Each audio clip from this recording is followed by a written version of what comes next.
요즘 저 사람 왜 이렇게 달라졌지? 예전엔 안 그랬는데 내가 너무 예민한 건가? 50대 이후 이 네 가지 신호를 모르고 관계를 이어가다 가장 크게 마음이 다친 분들이 정말 많았습니다. 여러분도 혹시 이런 경험 있으신가요? 분명 가까웠던 사람인데 어느 순간부터 뭔가 어색합니다. 딱 꼬집어 말할 순 없지만 예전 같지 않다는 느낌. 그 느낌은 틀리지 않습니다. 중요한 건 이겁니다. 사람의 마음은 말로 떠나기 전에 행동으로 먼저 멀어집니다. 이제 안 만날래 이렇게 말하지 않습니다. 너 싫어 이렇게 표현하지도 않습니다. 다만 조금씩 거리를 둡니다. 서서히 멀어집니다. 오늘 말씀드릴 네 가지 신호. 하나만 보여도 주의하셔야 하고 둘 이상이면 이미 관계는 식었다고 봐야 합니다. 굳이 묻지 않아도 이 신호만 보면 자연스럽게 알 수 있습니다. 끝까지 들으시면 그동안 붙잡느라 소모했던 마음이 한결 가벼워질 겁니다. 자, 시작하겠습니다. 구독과 좋아요도 함께 해주세요. 첫 번째 신호, 말투가 달라진다. 말투만큼 정직한 게 없습니다. 마음이 담기면 말이 따뜻해지고 마음이 식으면 말이 차가워집니다. 예전엔 따뜻했던 말이 어느 순간부터 짧아집니다. 공감은 사라지고 대답만 남습니다. 이런 경험 있으실 겁니다. 전화를 걸었습니다. 예전에 너 왜? 무슨 일 있어? 라며 반갑게 봤던 사람이 이제는 응 한마디로만 대답합니다. 벨이 여러 번 울리고 나서야 받습니다. 받아도 목소리에 생기가 없습니다. 이야기를 꺼내면 그래 알았어 그렇구나. 단답으로만 반응합니다. 더 이상 궁금해하지 않습니다. 더 이상 관심을 보이지 않습니다. 더 이상 내 이야기를 듣고 싶어 하지 않습니다. 예를 들어 이런 변화들이 있습니다. 예전엔 제 이야기를 하면 그래서 그 다음엔 라며 끝까지 들어주던 사람이 이제는 중간에 응응하며 대충 넘어갑니다. 예전엔 너 목소리가 왜 그래? 어디 아파? 이렇게 먼저 알아채주던 사람이 이제는 제가 아프다고 해도 그래, 조심해 한마디로 끝입니다. 예전엔 웃으며 대화하던 사람이 이제는 무표정으로 듣습니다. 예전엔 제 농담에 크게 웃어주던 사람이 이제는 하하건성으로 웃습니다. 실제로 많은 분들이 이렇게 말씀하십니다. 오랜 친구와 통화를 했어요. 제가 요즘 몸이 안 좋다고 했더니 예전엔 어떻게 안 좋아? 병원은 갔어? 라며 꼬치꼬치 물어보던 친구가 이번엔 그래, 조심해 하고 바로 화제를 돌리더군요. 그리고는 자기 이야기만 하다가 나 바빠서 끊을게 하고 먼저 끊었어요. 전화를 끊고 나니 허전함보다 서운함이 먼저 왔습니다. 또 다른 분은 이렇게 말씀하셨습니다. 이웃에 친하게 지내던 분이 있었어요. 거의 매일 마주쳤고 서로 안부도 자주 물었죠. 그런데 어느 날부터 그분 말투가 달라졌어요. 안녕하세요 인사는 하는데 예전처럼 오늘 날씨 좋네요. 어디 다녀오세요? 같은 부드러운 말이 사라졌습니다. 그냥 네 예 하고 지나갑니다. 처음엔 바쁘신가 보다 했는데 계속 그러니까 알겠더군요. 아, 이 사람이 나를 피하는구나. 한 분은 이런 이야기도 들려주셨습니다. 전화 끊기 전 예전엔 항상 몸은 좀 괜찮아? 묻던 사람이 어느 날부터는 응, 알았어 하고 먼저 끊더군요. 심지어 제가 말을 하는 중인데도 나 지금 바빠서 하며 끊습니다. 예전엔 1시간도 넘게 통화했는데 이제는 5분도 안 돼서 끊습니다. 그때 알았습니다. 이 사람 마음에서 내가 멀어졌구나. 더 이상 내 이야기를 듣고 싶지 않구나. 여러분, 말투가 변한다는 건 단순히 말이 짧아진다는 게 아닙니다. 그 안에 담겨 있던 온기가 사라진다는 겁니다. 말에는 온도가 있습니다. 같은 그래라는 말도 어떻게 하느냐에 따라 다릅니다. 관심을 가지고 그래 하는 것과 귀찮아하며 그래 하는 건 완전히 다릅니다. 예전엔 내 말에 아이고, 그랬구나, 힘들었겠네 하며 감정을 실어 대답하던 사람이 이제는 그래, 의무처럼 반응합니다. 마치 빨리 끝내고 싶은 것처럼. 사람은 싫어지면 화를 내지 않아도 말의 온도를 낮춥니다. 싸우는 것보다 더 확실한 신호입니다. 화를 낸다는 건 아직 감정이 있다는 뜻입니다. 서운함이든 분노든 뭔가 있다는 거죠. 하지만 차갑게 대한다는 건 감정 자체가 사라졌다는 뜻입니다. 존중이 사라지면 말은 가장 먼저 차가워집니다. 우리가 놓치는 것. 그런데 우리는 이걸 놓칩니다. 바빠서 그런가 보다. 기분이 안 좋은가 보다. 원래 말이 없는 사람이니까. 이렇게 생각하며 넘어갑니다. 스스로를 설득합니다. 내가 너무 예민한가? 괜히 오해하는 건 아닐까? 한두 번은 그럴 수 있습니다.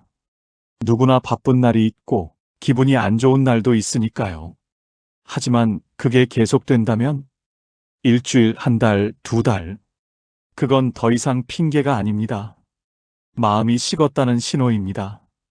이때 우리는 선택해야 합니다. 내가 뭘 잘못했나 자책하며 더 잘해주려 애쓸 것인가? 내가 최근에 뭐 실수한 게 있나? 어떻게 하면 예전처럼 돌아갈 수 있을까? 이렇게 고민하며 더 친절하게 대하고 더 자주 연락하고 더 잘해주려고 노력할 것인가? 아니면 이 사람 마음이 변했구나 인정하고 조용히 거리를 둘 것인가? 더 이상 이 관계에 매달리지 말자. 억지로 붙잡을 필요 없어. 이렇게 받아들이고 자연스럽게 멀어질 것인가? 선택은 여러분의 몫입니다. 하지만 기억하세요. 말투가 변한 사람의 마음을 다시 따뜻하게 만들 수는 없습니다. 그건 그 사람의 선택이니까요. 여러분이 아무리 노력해도 상대가 마음을 닫았다면 소용없습니다. 차라리 그 에너지를 여러분을 따뜻하게 대해주는 사람에게 쓰는 게 낫습니다. 두 번째 신호, 시간을 내주지 않는다. 마음의 우선순위에서 밀려난다. 두 번째 신호는 시간입니다. 시간은 거짓말을 하지 않습니다. 말로는 얼마든지 꾸밀 수 있지만 시간은 정직합니다. 바쁘다는 말이 반복됩니다. 약속은 자꾸 미뤄지고 연락은 필요할 때만 옵니다. 이런 경험 있으실 겁니다. 함께 식사하자고 했습니다. 예전엔 좋지, 언제? 라며 날짜를 바로 잡던 사람이 이제는 요즘 좀 바빠서 다음에 하자. 계속 미룹니다. 한 번이면 이해합니다. 바쁠 수도 있지. 두 번이면 참습니다. 정말 바쁜가 보다. 세 번째에도 같은 대답이 나온다면 또 다음에 그건 바쁜 게 아닙니다. 만나고 싶지 않은 겁니다. 구체적으로 이런 변화들이 보입니다. 예전엔 제가 연락하면 바로 답장하던 사람이 이제는 몇 시간, 심지어 며칠 뒤에 답합니다. 예전엔 시간 괜찮아? 잠깐 통화할까? 이렇게 먼저 시간을 물어보던 사람이 이제는 연락 자체를 안 합니다. 예전엔 함께 차 마시자, 산책하자. 이렇게 자주 제안하던 사람이 이제는 제가 제안해도 다음에 합니다. 예전엔 언제 한번 보자 했을 때 구체적으로 날짜를 잡던 사람이 이제는 애매하게 그래야지 하고 넘어갑니다. 오랜 친구가 있었어요. 젊었을 땐 자주 만나며 지냈는데 요즘은 연락이 뜸해졌습니다. 그래도 정이 있으니까 제가 먼저 차 한잔 하자고 연락했죠. 첫 번째, 요즘 바빠서 시간이 없다. 두 번째, 다음 주에 시간 나면 연락할게. 세 번째, 요즘 몸이 안 좋아서. 그렇게 몇 번을 미루더군요. 그런데 며칠 뒤 SNS를 보니까 다른 사람들과 웃으며 여행 간 사진이 올라와 있었어요. 그 사진을 보는 순간 가슴이 철렁 내려앉았습니다. 그때 깨달았습니다. 시간이 없는 게 아니라 나와는 시간을 쓰고 싶지 않은 거구나. 또 다른 분의 경험입니다. 나한텐 늘 시간이 없다더니 다른 사람과 웃고 있는 사진은 자주 보이더군요. 골프도 치러 가고, 등산도 가고, 여행도 가더군요. 나한테는 바빠서 못 만난다고 하면서 다른 사람들과는 시간을 내더라고요.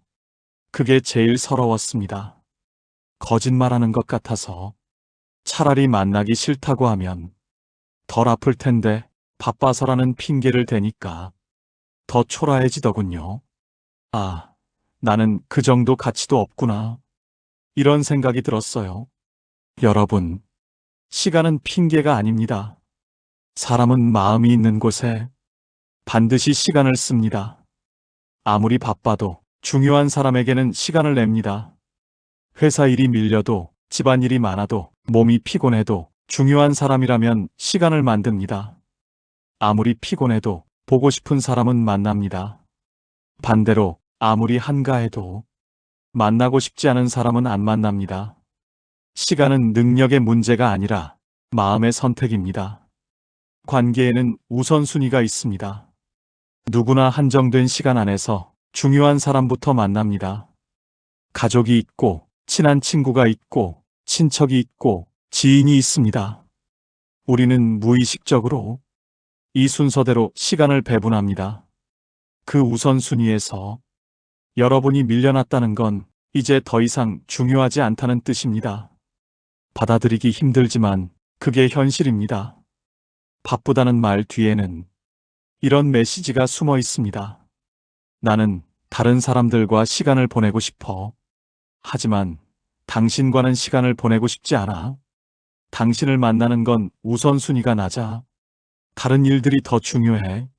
솔직히 말하면 상처받을까봐 바쁘다고 둘러대는 거야. 이걸 알면 더 아픕니다. 하지만 알아야 합니다. 진실을 알아야 헛된 기대를 하지 않습니다. 누군가 계속 시간이 없다고 한다면 더 이상 설득하지 마세요. 그래, 알았어. 나중에 시간 나면 연락해. 이렇게 말하고 기다림을 내려놓으세요. 더 이상 먼저 연락하지 마세요. 더 이상 약속을 제한하지 마세요. 진짜 마음이 있다면 그 사람이 먼저 연락할 겁니다. 요즘 어때? 오랜만이다. 언제 볼까? 이렇게 먼저 다가올 겁니다. 마음이 없다면 끝까지 연락 안 올 겁니다. 한 달이 지나도, 두 달이 지나도, 1년이 지나도 소식이 없을 겁니다. 어느 쪽이든 여러분은 명확한 답을 얻게 됩니다. 그리고 그 답으로 이제 어떻게 해야 할지 알게 됩니다. 관계를 이어갈지, 조용히 정리할지. 세 번째 신호, 도움을 피한다. 행동의 거리가 생긴다. 세 번째 신호는 도움입니다. 도움은 관계의 온도계입니다. 얼마나 가까운지, 얼마나 마음이 있는지 도움의 태도를 보면 알 수 있습니다. 예전엔 자연스럽던 도움 요청에 이제는 망설임이 생깁니다. 표정이 먼저 굳고 반응이 늦어집니다. 아, 그게. 이런 말이 먼저 나옵니다. 구체적으로 이런 변화들이 보입니다. 예전엔 내가 해줄까? 먼저 제안하던 사람이 이제는 제가 부탁해도 글쎄 합니다. 예전엔 뭐 필요한 거 없어? 이렇게 물어보던 사람이 이제는 제가 필요하다고 해도 합니다. 예전엔 부탁하기도 전에 내가 도와줄게 하던 사람이 이제는 부탁해도 핑계를 댑니다. 친한 사이라고 생각했던 이웃이 있었어요. 그동안 서로 도우며 지냈죠. 이번 주에 집에 급한 일이 생겨서 잠깐 도움을 부탁했어요. 정말 10분이면 되는 일이었는데 그 사람 표정이 굳더니 지금은 좀, 요즘 내가 좀 바빠서 이렇게 말하더군요. 예전엔 그래, 내가 해줄게. 이렇게 바로 대답하던 사람인데 그 순간 모든 게 느껴졌습니다. 이 사람은 이제 나를 귀찮아하는구나. 도움을 주기 싫어하는구나. 또 다른 분의 이야기입니다. 오랜 친구에게 부탁을 했어요. 제가 병원에 가는데 혼자 가기 힘들어서 잠깐 같이 가달라고 했죠. 예전 같으면 당연하지 했을 텐데 이번엔 한참을 뜸들이더니 그날 약속이 있어서 다른 사람한테 부탁해보는 게 어때? 이렇게 말하더군요. 다른 사람한테 부탁하라니. 우리가 얼마나 오래 알고 지낸 사이인데. 그 말을 듣는 순간 정말 허탈했습니다. 좋아하는 사람에게는 작은 수고도 기꺼움이 됩니다. 그래, 내가 해줄게. 뭐 어려워, 당연하지. 말만 해. 내가 다 도와줄게. 이렇게 자연스럽게 나옵니다. 부탁받는 게 부담이 아니라 도와줄 수 있다는 게 기쁩니다. 하지만 싫어진 사람에게는 사소한 부탁도 부담이 됩니다. 왜 하필 나한테? 또 나한테 부탁하네. 이번에만 해주고 다음엔. 이런 생각이 먼저 듭니다. 도움을 피한다는 건 단순히 바빠서가 아닙니다. 그건 행동으로 거리를 두고 싶다는 신호입니다. 이제 더 이상 이런 관계를 유지하고 싶지 않아. 부탁받는 게 부담스러워. 도와주면 계속 부탁할 것 같아서 아예 선을 그어야겠어. 이런 마음이 담겨 있습니다. 마음이 멀어지면 손도 함께 멀어집니다. 이럴 때 우리는 이렇게 생각합니다. 정말 바쁜가 보다. 내가 무리한 부탁을 했나? 다음엔 더 작은 걸로 부탁해야겠다. 하지만 문제는 부탁의 크기가 아닙니다. 작은 부탁이든 큰 부탁이든 마음이 없으면 다 부담입니다. 누군가 도움을 피한다면 더 이상 부탁하지 마세요. 미안해, 괜찮아. 내가 알아서 할게. 이렇게 말하고 혼자 해결하세요. 억지로 받은 도움은 나중에 더 큰 거리를 만듭니다. 그때 도와달라고 해서 어쩔 수 없이 귀찮았는데, 부담스러웠는데, 이런 마음이 쌓이면 관계는 더 나빠집니다. 차라리 혼자 하는 게 낫습니다. 불편하더라도, 시간이 더 걸리더라도 혼자 해결하는 게 나중을 위해 낫습니다. 그리고 기억하세요. 진짜 친구는 부탁하기도 전에 먼저 손을 내밉니다. 내가 도와줄까? 혼자 하기 힘들겠다. 내가 같이 할게. 이렇게 먼저 다가옵니다. 네 번째 신호. 감정을 공유하지 않는다. 마음의 문이 닫힌다. 네 번째이자 마지막 신호. 이게 가장 결정적입니다. 감정을 나누지 않는다는 것. 기쁜 일도 힘든 일도 더 이상 나누지 않습니다. 대화는 이어집니다. 하지만 내용은 비어 있습니다. 정보만 오갈 뿐 마음은 드나들지 않습니다. 구체적으로 이런 변화들이 보입니다. 예전엔 좋은 일이 생기면 제일 먼저 전화하던 사람이 이제는 한참 뒤에야 그거 됐어 합니다. 예전엔 힘든 일이 있으면 바로 털어놓던 사람이 이제는 괜찮아, 별거 아니야 하고 넘깁니다. 예전엔 일상의 작은 일도 나누던 사람이 이제는 큰 일도 말하지 않습니다. 예전엔 오늘 이런 일이 있었어.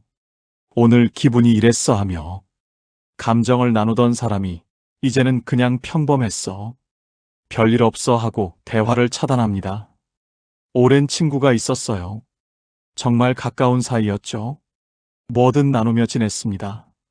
좋은 일이 생기면 제일 먼저 전화하고 힘든 일이 있으면 서로 위로했습니다.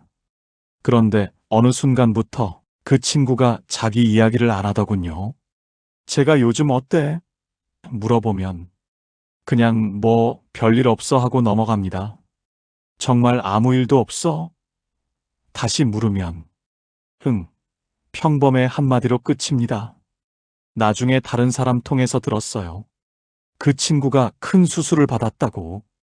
그것도 몇 달 전에. 왜 말 안 했냐고 물었더니 신경 쓰게 하기 싫어서 라고 하더군요. 그 말을 듣는 순간 알았습니다. 그 사람 인생에서 나는 더 이상 중요한 자리가 아니구나. 더 이상 걱정시키고 싶지 않은 그런 사이가 된 게 아니라 더 이상 나눌 필요를 못 느끼는 그런 사이가 된 거구나. 다른 분은 이렇게 말씀하셨습니다. 가족처럼 지냈다고 생각했죠. 그런데 그 사람 딸이 대학에 합격했대요. 그렇게 좋은 일을 저는 한참 뒤에 알았습니다. 왜 말 안 했어? 물으니까 깜빡했네 하더군요. 깜빡할 일이 아닌데 그렇게 기쁜 일을, 그렇게 자랑하고 싶은 일을 예전 같으면 합격 소식 듣자마자 바로 전화했을 텐데 그때 느꼈습니다. 내가 나눌 만한 사람이 아니구나. 이제 그 사람한테 나는 깜빡할 수 있는 정도구나. 또 다른 분의 이야기입니다. 형제처럼 지내던 친구가 있었어요. 그 친구가 최근에 힘든 일을 겪었답니다.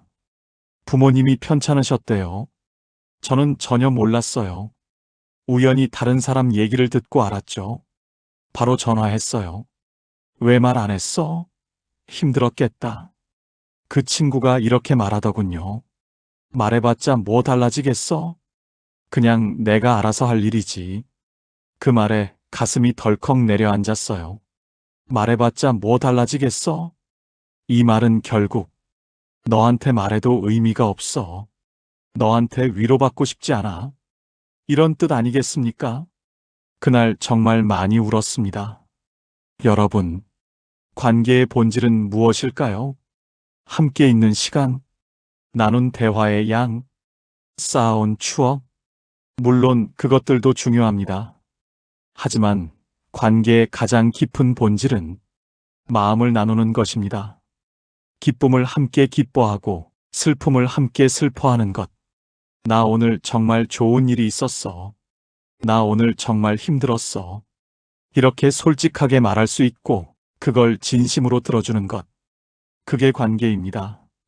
도움을 주지 않는 건 행동의 거리입니다. 이제 더 이상 너를 위해 움직이고 싶지 않아. 하지만 감정을 나누지 않는 건 마음의 출입 금지입니다. 이제 더 이상 너와 내 마음을 나누고 싶지 않아. 내 인생의 중요한 순간에 내가 있을 필요가 없어. 이 두 가지가 함께 오면 관계는 거의 끝에 가깝습니다. 마음을 나누지 않는 관계는 이미 끝을 향해 가고 있습니다. 힘들지만 인정해야 합니다. 누군가 감정을 나누지 않는다면 그 사람은 이미 마음의 문을 닫은 겁니다. 더 이상 들어올 수 없습니다. 아무리 두드려도 소용없습니다. 그 문은 안에서만 열립니다. 밖에서 아무리 노크해도 안에서 열어주지 않으면 절대 열리지 않습니다.